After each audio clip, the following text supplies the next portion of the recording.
आप सबको जय मसीह की। उम्मीद करता हूँ कि आप लोग सब बहुत अच्छे से होंगे। जय मसीह की। और आज हम उत्पत्ति का 7वां अध्याय पढ़ेंगे, जो कि 1 से लेके 24 पद तक है। इससे पहले कि हम उत्पत्ति का 7 अध्याय पढ़ें, सीखें, सुने, आइए हम सब मिलकर प्रार्थना करते हैं। सर्वशक्तिमान हमारे अनुग्रहकारी खुदा, तू ही सत्य, तू ही मार्ग और तू ही जीवन है। तू ही सृष्टि का रचयिता है। तूने ही हमें बनाया है। हम धन्यवाद देते हैं प्रभु कि आपने हमें चुना अपने कार्यों के लिए, अपनी सेवा के लिए। हम सबको इस्तेमाल कर, हम सबको बुद्धि समझ ज्ञान दे प्रभु, कि हम तेरे कामों को पूरा करते जाएं जिस काम के लिए आपने हमें चुना है, और तेरे सुसमाचार को फैलाते जाएं प्रभु जी। हमारी सभा को शैतान के हाथों से बचाएं, हम सबको शैतान के हाथों से बचाएं, और जो भी हम पढ़े सुने सीखें उनको दूसरों को बताने वाले बने प्रभु जी।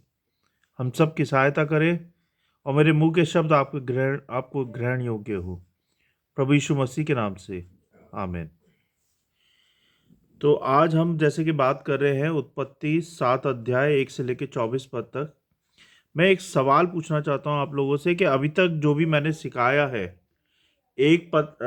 उत्पत्ति 1 अध्याय से लेकर 6 अध्याय तक, उम्मीद करता हूं कि आप लोगों को समझ आया होगा और आपने समझा होगा, सीखा होगा। अगर कुछ समझ नहीं आया तो आप मुझे टेक्स्ट करके पूछ सकते हैं, मैं आपको उसका रिप्लाई जरूर करूंगा। इससे पहले कि हम उत्पत्ति में जाएं, आपके कोई सवाल है तो आप मुझसे पूछ सकते हैं एसएमएस करके या कोई मैसेज करके। आइए हम सब शुरू करेंगे। उत्पत्ति 7 अध्याय 1 से 24 पद। अगर आप लोगों के पास बाइबल है तो आप लोग बाइबल से पढ़ सकते हैं। पहला पैराग्राफ पढ़ रहा हूं मैं। और यहोवा ने नूह से कहा, तू अपने सारे घराने समेत जहाज में जा, क्योंकि मैंने इस समय के लोगों में से केवल तुझी को अपनी दृष्टि में धर्मी देखा है। सब जाति के शुद्ध पशुओं में से तू 7 अर्थात नर और मादा लेना, पर जो पशु शुद्ध नहीं है उनमें से 2 लेना, अर्थात नर और मादा। और आकाश के पक्षियों में से भी 7 अर्थात नर और मादा लेना, कि उनका वंश बचकर सारी पृथ्वी के ऊपर बना रहे। क्योंकि अब 7 दिन और बीतने पर मैं पृथ्वी पर 40 दिन और 40 रात तक जल बरसाता रहूंगा। जितनी वस्तुएं मैंने बनाई हैं सबको भूमि के ऊपर से मिटा दूंगा, यह परमेश्वर कहते हैं। यहोवा की इस आज्ञा के अनुसार नूह ने किया। नूह की अवस्था 600 वर्ष की थी जब जल प्रलय पृथ्वी पर आया। नूह अपने पुत्री, पत्नी और बहुओं समेत जल प्रलय से बचने के लिए जहाज में गया, और शुद्ध और अशुद्ध दोनों प्रकार के पशुओं में से, पक्षियों और भूमि पर रेंगने वालों में से भी 2 अर्थात नर और मादा जहाज में नूह के पास गए, जिस प्रकार परमेश्वर ने नूह को आज्ञा दी थी। 7 दिन के उपरांत प्रलय का जल पृथ्वी पर आने लगा। जब नूह की अवस्था के 600 वर्ष के दूसरे महीने का 17वां दिन आया, उसी दिन बड़े गहरे समुद्र के सब सोते फूट निकले और आकाश के झरोखे खुल गए, और वर्षा 40 दिन और 40 रात निरंतर पृथ्वी पर होती रही। ठीक उसी दिन नूह अपने पुत्र शेम, हाम और यपेत और अपनी पत्नी और तीनों बहुओं समेत और उनके संग एक एक जाति के सब बनेले पशु और एक एक जाति के सब घरेलू पशु और एक एक जाति के पृथ्वी पर रेंगने वाले और एक एक जाति के सब उड़ने वाले पक्षी जहाज में चले गए। जितने प्राणियों में जीवन की आत्मा थी, उनकी सब जातियों में से 2 नूह के पास जहाज में चले गए, और जो गए वे परमेश्वर की आज्ञा के अनुसार सब जाति के प्राणियों में से नर और मादा गए। तब यहोवा ने उसका द्वार बंद कर दिया। किसका द्वार बंद कर दिया? जिस जहाज को यहोवा ने नूह को बोला था कि इस जहाज में जाके तुम सारे बैठ जाओ, और इसका द्वार मैं बंद कर देता हूँ, जिससे कि बाकी जितने पापी लोग हैं उन सब का मैं नाश कर सकूं इस पृथ्वी पे से। और पृथ्वी पर 40 दिन तक प्रलय होता रहा और पानी बहुत बढ़ता ही गया, जिससे जहाज ऊपर को उठने लगा और पृथ्वी पर से ऊंचा उठ गया। और जल बढ़ते बढ़ते पृथ्वी पर बहुत ही बढ़ गया और जहाज जल के ऊपर ऊपर तैरता रहा। और जल पृथ्वी पर अत्यंत बढ़ गया, यहाँ तक कि सारी धरती और जितने बड़े बड़े पहाड़ थे सब उसमें डूब गए। जल तो 15 हाथ ऊपर बढ़ गया और पहाड़ भी डूब गए। और क्या पक्षी, क्या घरेलू पशु, क्या बनेले पशु और पृथ्वी पर सब चलने वाले प्राणी और जितने जंतु में बहुतायत से भर गए थे, वे सब और सब मनुष्य मर गए। है ना। परमेश्वर ने जो आज्ञा दी थी नूह को कि क्योंकि तू मेरा अनुयायी है, तू मेरा भक्त है, तू सिधाई के रास्ते पे चलता है, तो तू और तेरे तेरे बच्चे, तेरा परिवार जाके उस जहाज में बैठ जाओ और पशु पक्षी नर नारी उनमें से दो दो और साथ साथ उनको लेके जाओ, जिससे कि जब ये सबका मैं नाश कर दूं, उसके बाद तुम फिर से इस पृथ्वी पर भर जाओ। और क्या पक्षी, क्या घरेलू पशु, क्या बनेले पशु और पृथ्वी पर सब चलने वाले प्राणी और जितने जंतु पृथ्वी में बहुतायत से भर गए थे, वे सब और सब मनुष्य मर गए। जो जो स्थल पर थे उनमें से जितनों के नथनों में जीवन का श्वास था, सब मर मिटे। और क्या क्या मनुष्य, क्या पशु, क्या रेंगने वाले जंतु, क्या आकाश के पक्षी, जो जो भूमि पर थे, सो सब पृथ्वी पर से मिट गए। केवल नूह और जितने उसके संग जहाज में गए थे वह बच गए। और जल पृथ्वी पर 150 दिन तक प्रबल रहा। 150 दिन तक वो जल प्रलय परमेश्वर ने पृथ्वी पर रखा और उन सब पापियों का नाश कर दिया, उन जंतुओं का, उन मनुष्यों का, उन नारियों का, सबका। सिर्फ नूह और नूह का परिवार और जो नूह के साथ थे उस जहाज में, वो सब बच गए। तो ये मैंने उत्पत्ति का 7वां अध्याय 1 से 24 पढ़ा, है ना। अब इसके बारे में हम जानेंगे कि ये, हाँ,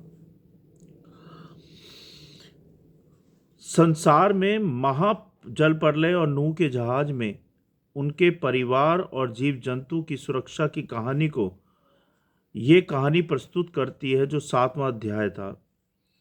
इसमें परमेश्वर के न्याय, दया और नूह की आज्ञाकारिता का गहरा संदेश छिपा हुआ है। 7वें अध्याय में क्या क्या छिपा हुआ है? परमेश्वर का न्याय, दया और नूह की आज्ञाकारिता। अगर हम देखें, परमेश्वर ने नूह को आज्ञा दी कि वे अपने परिवार और शुद्ध पशुओं के साथ, अशुद्ध नहीं, शुद्ध पशुओं के साथ जोड़े और अशुद्ध पशुओं के दो दो जोड़े लेकर जहाज में प्रवेश करे। सॉरी, माफ कीजिएगा, शुद्ध और अशुद्ध दोनों लिखा है इसमें। नूह ने बिना किसी प्रश्न के परमेश्वर की आज्ञा का पालन किया। नूह ने परमेश्वर से कोई भी क्वेश्चन नहीं किया और जैसा परमेश्वर ने बोला, नूह ने आज्ञा मानी और जहाज में अपने परिवार के साथ चला गया। 7 दिनों के बाद पृथ्वी पर 40 दिनों और 40 रात तक मूसलाधार वर्षा होती रही। महान गहरे सोते फूट पड़े और स्वर्ग की खिड़कियां खुल गईं, जिससे सारा संसार जल में डूब गया। पानी इतना बढ़ गया कि सबसे ऊंचे पहाड़ भी, जो ऊंचे ऊंचे पहाड़ थे, वो भी डूब गए इसमें। जब परमेश्वर अपना गुस्सा, अपना प्रकोप दिखाते हैं, तो धरती पे ऐसा कोई जगह नहीं है कि कहीं कोई छिप सकता है। सब कुछ जलमग्न हो गया। पृथ्वी पर प्रत्येक जीवधारी नाश हो गया। मनुष्य, पशु, रेंगने वाले जंतु और आकाश के पक्षी, केवल नूह और उसके साथ जहाज में जो थे वे ही बच पाए। और जैसे मैंने कहा कि 150 दिन तक जल प्रलय पृथ्वी पर चलता रहा। तो प्रियो, इसका निष्कर्ष क्या निकलता है ना? निष्कर्ष पढ़ेंगे हम। परमेश्वर के न्याय, पवित्रता और दया का एक सजीव चित्रण है ये 7वां अध्याय। इस अध्याय से हमें कई महत्वपूर्ण सीख सीख सीख समझते हैं आप? सीख बोलेंगे कि लर्निंग, हमें हमें सीख मिलती है इस अध्याय से। सॉरी, कहाँ गया? हाँ, हमें हमें एक सेकेंड।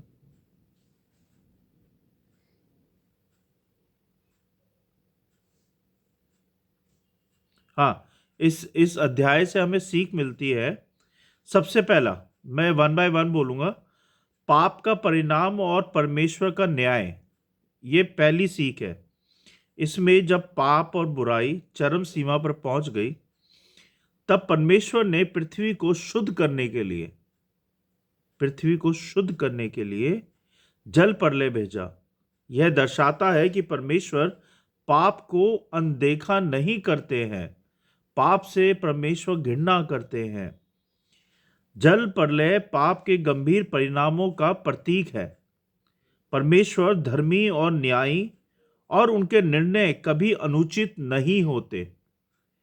जो भी परमेश्वर करते हैं वो सही करते हैं।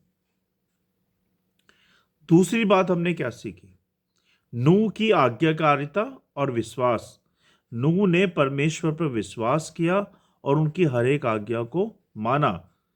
नूह ने बिना किसी क्वेश्चन के, बिना किसी प्रश्न के परमेश्वर की आज्ञा को माना, जबकि उस समय तक वर्षा का कोई भी अनुभव नहीं था।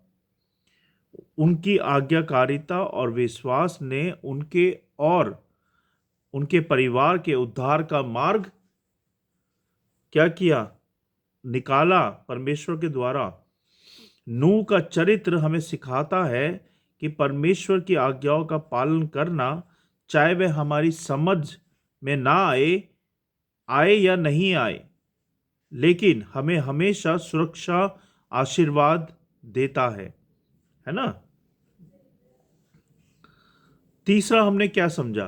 तीसरा हमने ये समझा कि परमेश्वर की दया और उद्धार की योजना, कैसे परमेश्वर ने हमें जैसे उस समय में नूह को निकाला उस जल प्रलय से, उसके परिवार को निकाला, ऐसे आज भी निकालते कि नहीं निकालते परमेश्वर हमें?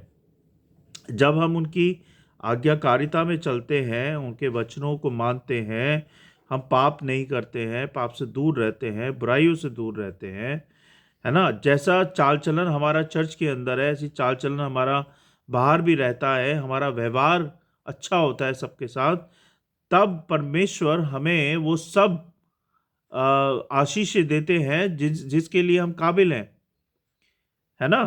तो आज भी ऐसा होता है। ऐसा नहीं कि नूह के टाइम पे होता था, आज भी ऐसा होता है। अगर आप परमेश्वर की आज्ञाओं पे चलोगे, परमेश्वर को मानोगे, उनके उनके वचनों को दूसरों को बताओगे, जो जिस कार्य के लिए उन्होंने चुना है उस कार्यों को करोगे, तो आप ही नहीं, आपका परिवार और परिवारों का परिवार, आपकी 7 पीढ़ियां तक आप परमेश्वर की आशीषें पाती हैं। लेकिन अगर आप पाप करते हो तो वही आपकी पीढ़ियों तक वो पाप चलता रहता है। तो कोशिश करो कि आप परमेश्वर की नज़रों में ठीक रहो, अच्छे बने रहो, वही करो जो परमेश्वर चाहते हैं आपसे। परमेश्वर ने नूह और उनके परिवार को बचाकर ये दिखाया कि धर्मियों का उद्धार करते हैं। अगर आप धर्मी हो तो आपका उद्धार जरूर होगा। अगर आप पापी हो तो आपका उद्धार नहीं होगा, जब तक कि आप अपने पापों का अंगीकार नहीं करते हो। जहाज मसीह में मिलने वाले उद्धार का प्रतीक है। जो भी उसमें प्रवेश करता है वह विनाश से बचता है। परमेश्वर ने पहले से चेतावनी दी और उद्धार का मार्ग बनाया, जिससे यह सिद्ध होता है कि वह न्याय के साथ साथ दयालु और प्रेम भी करते हैं धर्मी लोगों से। इसीलिए तो उन्होंने रास्ता निकाला और नूह को बोला कि तू उस जहाज में अपने परिवार के साथ जाके बैठ जा, क्योंकि मैं अब इस धरती का नाश करने वाला हूं। चौथा हम क्या सीखते हैं? चौथा हम सीखते हैं विश्वास और धैर्य का पाठ। जैसे नूह ने विश्वास रखा और धैर्य रखा और परमेश्वर की हर एक आज्ञा का पालन किया। नूह और उनके परिवार को 150 दिनों तक जहाज में रहना पड़ा परमेश्वर की आज्ञा की वजह से। यह धैर्य, विश्वास और परमेश्वर के समय पर भरोसा रखने का पाठ हमें सिखाता है। जैसे कि आजकल के टाइम में होता है, हम लोग परमेश्वर से कोई प्रार्थना करते हैं और प्रार्थना में जब वो हमें नहीं मिलता, 1 दिन हो जाता है, 2 दिन हो जाता है, 3 दिन हो जाता है, तो हमारा धैर्य खोने लगता है। तो हम कभी कभी परमेश्वर को भी क्वेश्चन करने लगते हैं कि यार मैं तो रोज प्रार्थना कर रहा हूँ, रोज चर्च जा रहा हूँ, मैं रोज इतना दान पुण्य कर रहा हूँ, मैं अच्छे काम कर रहा हूँ, मैं किसी को गाली नहीं देता, मैं किसी को गाली नहीं देती या बुरा नहीं करता, लेकिन मेरा कोई काम नहीं बन रहा, इतनी प्रार्थना कर रहा हूँ, प्रार्थना में मांग रहा हूँ। तो परमेश्वर आपके अनुसार नहीं देंगे, परमेश्वर अपने समय के अनुसार जो आपकी रिक्वायरमेंट है उसको फुलफिल करेंगे, है ना। लेकिन अपने समय के अनुसार, वो चाहे तो आज कर दें, वो चाहे तो 1 साल बाद करें, लेकिन वो करेंगे तो अपने समय के अनुसार, और वो वही देंगे जो आपकी जरूरत है, ना ज्यादा ना कम। तो यहाँ पे परमेश्वर हमें सिखाते हैं विश्वास और धैर्य हमें रखना चाहिए हर चीज के अंदर। जब हम परमेश्वर पर विश्वास करते हैं तो सच्चे मन से, सच्चे सच्चे तरीके से परमेश्वर पर विश्वास रखना चाहिए। पांचवी चीज हम क्या सीखते हैं? जब चारों ओर विनाश हो रहा था, हाँ, तो हमने सीखा कि विश्वास और धैर्य का इसमें, और उसके बाद जब चारों ओर विनाश हो रहा था तब भी नूह ने धैर्य पूर्वक परमेश्वर पर भरोसा रखा। नहीं तो उसके मन में भी आ जाता, यार हमारी तो नाव डूब जाएगी, हम नाव के अंदर है, इतना सारा जल प्रलय आ गया है, हम तो मर जाएंगे। लेकिन उसने क्या किया? उसके परिवार ने, उसने और उसके परिवार ने धैर्य रखा, विश्वास रखा, तभी वो उनको सही मार्ग मिला, वो बचे। नहीं तो वो धैर्य खो जाते, वो जहाज से बाहर निकलते, भागते, हमारे बच्चे मर जाएंगे, परमेश्वर तो क्या कर रहा है। लेकिन उन्होंने ऐसा नहीं किया, उन्होंने चुपचाप जहाज में बैठ गए और धैर्य रख के, विश्वास करके प्रभु पे विश्वास किया कि हमारा प्रभु हमारे साथ है, हमें कुछ नहीं हो सकता। हमने 5 बातें सीखी, हम रिपीट कर लेते हैं एक बार फिर से। हमने सीखा पाप और परिणाम और परमेश्वर का न्याय, ये पहली बात हमने सीखी इसके अंदर। दूसरी बात, नूह की आज्ञाकारिता और विश्वास सीखा हमने। उसके बाद हमने सीखा परमेश्वर की दया और उद्धार की योजना, तीसरी बात सीखी हमने। उसके बाद हमने सीखा विश्वास और धैर्य का पाठ, कैसे हमें अपने जीवनों में धैर्य और विश्वास रखना है, चाहे कितनी भी कठिनाई आ जाए, कितने भी दुख आ जाए, परेशानी आ जाए, लेकिन हमें परमेश्वर पर विश्वास रखना है धैर्य के साथ। हमें टूटना नहीं है, हमें पीछे नहीं मुड़ना है, हमें हमें हमें डाउन नहीं होना है, हमें परमेश्वर पर विश्वास रखना है। और एक दिन आपका मार्ग जरूर निकलेगा, चाहे कितनी भी परेशानियां आ जाए, कितने भी दुख आ जाए, परमेश्वर आपके साथ हैं और परमेश्वर हमेशा आपके साथ रहेंगे, जब अगर आप उनकी आज्ञाओं को मानते हैं, अगर आप धर्मी जन हैं, है ना। अब पांचवा और लास्ट थिंग हमने क्या सीखा? हमने सीखा कि नए आरंभ की तैयारी पर, जैसे कि परमेश्वर ने बताया कि जितने भी नाशवान लोग हैं इस धरती पर, पापी लोग हैं, मैं उन सबको मिटा दूंगा, उन सबको क्या कहते हैं हिंदी, उन्हें मैं मार दूंगा और मैं एक नई सृष्टि की दोबारा से रचना करूंगा, जिसमें सारे जन अच्छे लोग होंगे, पापी जन नहीं होंगे। ये हमें 5वां अध्याय सिखाता है, जिसमें लिखा है जल प्रलय पाप और बुराई का नाश करके एक नए आरंभ की तैयारी थी। यह हमें यह आशा देता है कि चाहे परिस्थितियां कितनी भी कठिन क्यों ना हो, परमेश्वर हमेशा एक नया और बेहतर आरंभ प्रदान करते हैं, है ना। नूह और उनके परिवार का भय और विश्वास, जब संसार में विनाश हो रहा था, तब भय और अनिश्चितता ने उन्हें घेरा होगा, जरूर घेरा होगा। मैं अगर उनकी जगह हम अपने आप को रखें कि परमेश्वर ने हमें बोला कि अपने परिवार के साथ एक समुद्र में जहाज है, उसमें जाके बैठ जा, और जब तक मैं ना बोलूं तब तक बाहर मत निकलना, क्योंकि 150 दिन तक मैं इस धरती का विनाश करने वाला हूं। तो हमारे मनों में क्या चलेगा? यार हम तो मर जाएंगे, हमारे बच्चे मर जाएंगे, ये हो जाएगा, वो हो जाएगा। तो इसे कहते हैं अनिश्चितता। मतलब मन में बहुत सारे लड़ाई झगड़े चल रहे होंगे कि क्या करें, कैसे करें, कहीं हम मर ना जाए, कहीं हमारे बच्चों को कुछ ना हो जाए। तो ये उस बात को बताता है कि परमेश्वर के बातों पे नूह ने विश्वास किया, उन पे धैर्य रखा, विश्वास किया, और वो उस जहाज में चले गए और 150 दिन तक उस जहाज में रहे। लेकिन उनके मन में परमेश्वर पर अटूट विश्वास बना हुआ था। अटूट समझते हो?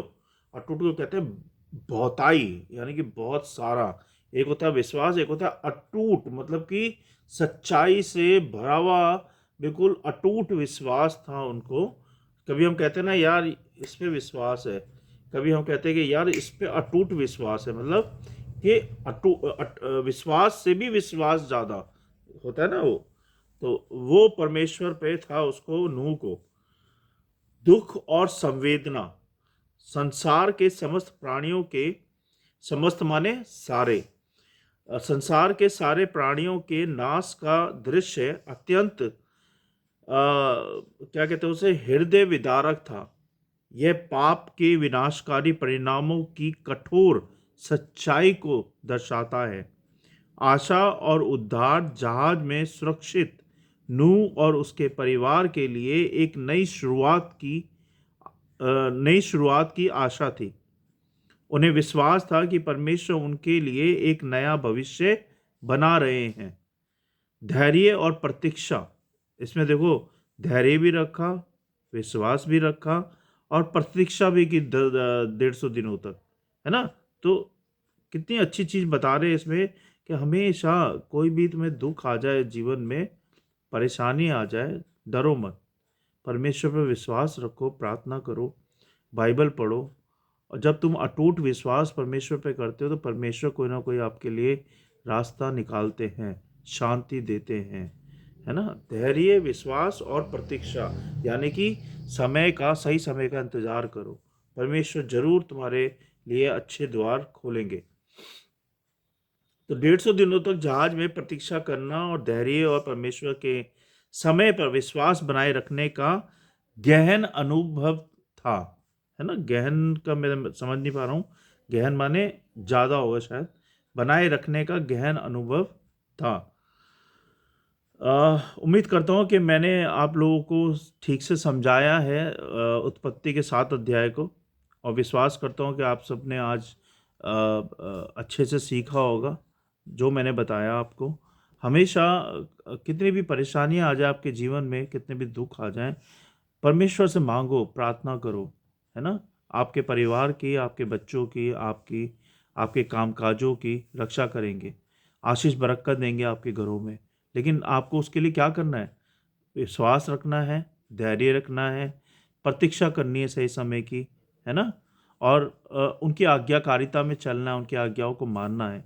और जब मेरे भाइयों बहनों, जब आप लोग ये सब करोगे ना, मैं आपको 100% गारंटी देता हूँ कि आप लोगों के घरों में, आपके परिवारों में, आपके काम काजों में बहुत सारी आशीष बरकत मिलेगी परमेश्वर के द्वारा, प्रभु यीशु मसीह के द्वारा।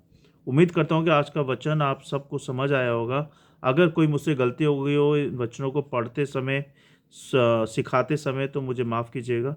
आप लोग मुझे बता भी सकते हैं टेक्स्ट मैसेज के द्वारा। इससे पहले कि हम इस सभा को क्लोज करें, आइए हम सब मिलकर प्रार्थना करते हैं। अ,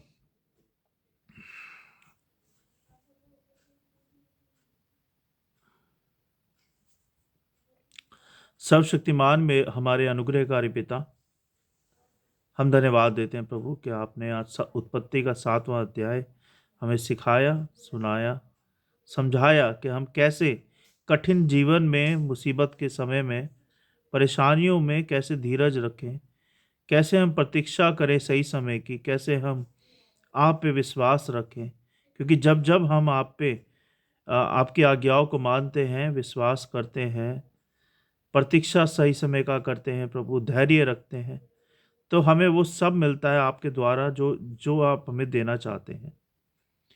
होने दे प्रभु के इस जीवन में, नूह के जीवन में जैसा हुआ, ऐसे ही इस जीवन में भी हम लोग सारे जितने भी विश्वासी जन हैं, जो मुझे सुन रहे हैं, देख रहे हैं, हम सब भी आप पे विश्वास अटूट तरीके से कर पाए। हम आप पे विश्वास सच्चे मन से, सच्चे दिल से कर पाए। चाहे कोई भी दुख हो, चाहे कोई भी परेशानी हो, चाहे कोई भी कठिन समय हो प्रभु, हमारा विश्वास कभी ना आप पे टूटे प्रभु जी।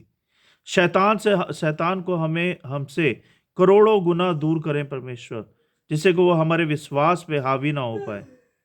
होने दे प्रभु कि हम तेरे सही समय की प्रतीक्षा कर पाएं, हम तुझ पे विश्वास कर पाएं, हम सही समय पे के लिए धैर्य रख पाएं। ऐसा होने दे परमेश्वर। बहुत बहुत धन्यवाद प्रभु, आज के वचन को हमें सिखाने के लिए। इतना अच्छा वचन है प्रभु, जो इतनी सारी बातें हमें सिखाता है। आपका एक एक शब्द सच्चा है, आप सच्चे हैं, और हमें भी सच्चा बना, हमें ईमानदार बना प्रभु, कि हम तेरे वचनों पे, तेरी आज्ञाओं पे हमेशा चलते रहें परमेश्वर। बहुत बहुत धन्यवाद प्रभु। होने दे प्रभु कि जो लोग मुझे सुन रहे हैं, उन सबके घरों में, सबके परिवारों में आशीष बरकत दें, उनको संभालें, और हमारे परिवारों को भी संभालें प्रभु जी। हम सबको भी अपनी महिमा में इस्तेमाल करें। धन्यवाद प्रभु एक बार फिर से आपके वचनों के लिए, सारी बातों के लिए, सारी आशीषों के लिए बहुत बहुत धन्यवाद परमेश्वर। मैं विनती प्रार्थना करता हूँ प्रभु कि बच्चों के अब एग्ज़ाम शुरू होने वाले हैं, बच्चों को सही सलामत रखें, इनके स्वास्थ्य को अच्छा रखें, जिससे कि सारे बच्चे अपने बोर्ड के पेपर अच्छे से दे पाएँ। इनको बुद्धि, समझ, ज्ञान दे, सही मार्ग का रास्ता दिखाएं प्रभु, कि ये अपनी पढ़ाई लिखाई में अच्छे से कर पाएँ प्रभु, याद करें, पढ़े लिखें और खूब आगे बढ़ें परमेश्वर, जिससे कि आपका नाम, परिवार का नाम रोशन हो पाए प्रभु जी।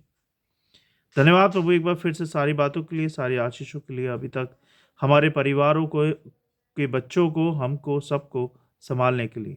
और धन्यवाद प्रभु जी इस वीडियो सभा के लिए कि आपने मुझे बुद्धि समझ दी कि मैंने एक कोर्स स्टार्ट किया है, और मुझे और बहुतायत से बुद्धि समझ ज्ञान दे प्रभु, कि मैं आपके इस कोर्स को पूरी बाइबल के द्वारा कंप्लीट कर पाऊँ, और लोगों को मैं सिखा पाऊँ, जिस कार्य के लिए आपने मुझे चुना है वो सब मैं कर पाऊँ प्रभु जी। मेरी सहायता करें, और जब संडे को मैं प्रभु नए लोगों से मिलता हूँ, तो उनमें भी सहायता करें प्रभु, कि हम उनमें उनमें घुल मिल पाएँ, उनसे मिल पाएँ, और जो भी बातें आपने हमारे लिए रखी हैं वो हम कर पाएँ प्रभु जी। धन्यवाद प्रभु एक बार फिर से सारी आशीषों के लिए, सारी बातों के लिए, और अभी तक संभालने के लिए। मैं इस सभा को, हमारे परिवारों को, और जो लोग मुझे देख रहे हैं उन सबको आपके हाथों में सौंपता हूँ। आप देखे संभालें, प्रभु यीशु मसीह के नाम से, आमीन। आप सबको जय मसीह की। थैंक यू सो मच कि आप लोग इतना प्यार दे रहे हैं, आप लोग मेरे वीडियोस को देख रहे हैं। मैं आज फिर से कहूँगा कि अगर आप लोगों को मेरा वीडियो पसंद आता है तो प्लीज़ प्लीज़ और लोगों तक इस वीडियो को शेयर करें, और दूसरों के साथ वचन शेयर करें, परमेश्वर का गॉस्पेल, सुसमाचार सबको सुनाएं, जिससे कि जैसे हमें परमेश्वर ने बचाया है, ऐसे ही और भी लोग बच पाएँ। गुड नाइट आप सबको, जय मसीह की। God bless you all. Thank you. कल फिर मिलते हैं 8वें अध्याय के साथ। God bless you. हाँ, happy Valentine day to Jesus Christ, to you also. Thank you so much.